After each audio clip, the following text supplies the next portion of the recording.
Mõtlesin nädal aega tagasi, mul oli enda abikaasaga selline huvitav olukord. Mõrganud kaasa äkki tuleb tuttav ette ja sellises mõttes, kus ma ütlen ausalt, mul on kuradi kiire on viimased 2 aastat. No ikka niimoodi, et ma vahepeal lõpetan 8 või 9 õhtul, need silmad on kunnis peast, tahaks arutada ära saada. Ja see on vajalik. Mingis eluetapis on siukse midagi ehitamine vajalik ja energiat ongi vähe ja tahest tahtmata see mõjutab suhet ka. Ja siis, me oleme alati nagu magama läinud niimoodi, et me ikkagi armsalt soovime hea tööd teineteisele ja siis mu abikaasa tuli minu juurde, et palun hoia mind.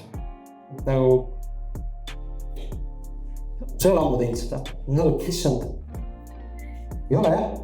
Ma olen alati teinud musi ja kalli ja soovinud hästi armsalt hea tööd, aga ma ei ole teda hoidnud nagu tükk aega, nagu oleks talva ja mis selle taga on see, et see tuleb laiem filosoofia jällegi, et õnnelikud on need suhted, kus naine saab tunda ennast naiselikult ja kus mees saab tunda ennast mehelikult. Ma nüüd natuke olen traditsioonilistes soorollides kinni, ilmselt tänapäeva ultraliberaalses või isegi postliberaalses ühiskonnas on ju, ja siin võiks igasugu alternatiivsetest asjadest rääkida ka, et mis on mehelikkus ja mis on naiselikkus ja selle kuidagi nagu ümber pöörata, aga räägime traditsioonilises võtmes.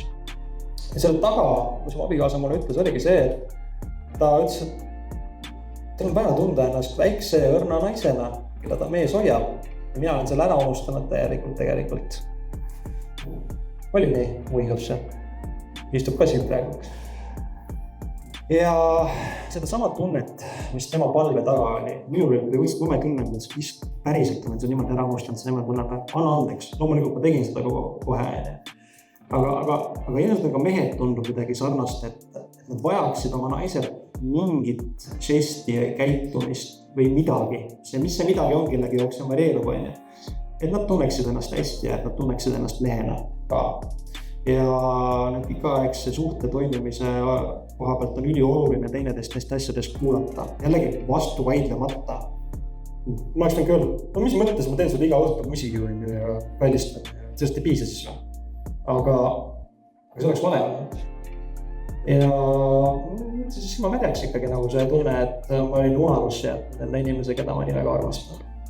Et nagu ma täna olen korduvalt öelnud jällegi, mõtleme see koht teile kõigile palun, nii meestele kui naistele. Käituge teineteisega suhtes niimoodi, et naine saaks tunda ennast naisena, mees saaks tunda ennast mehena. Mida iganes see teie suhte dünaamikat arvestades tähendab.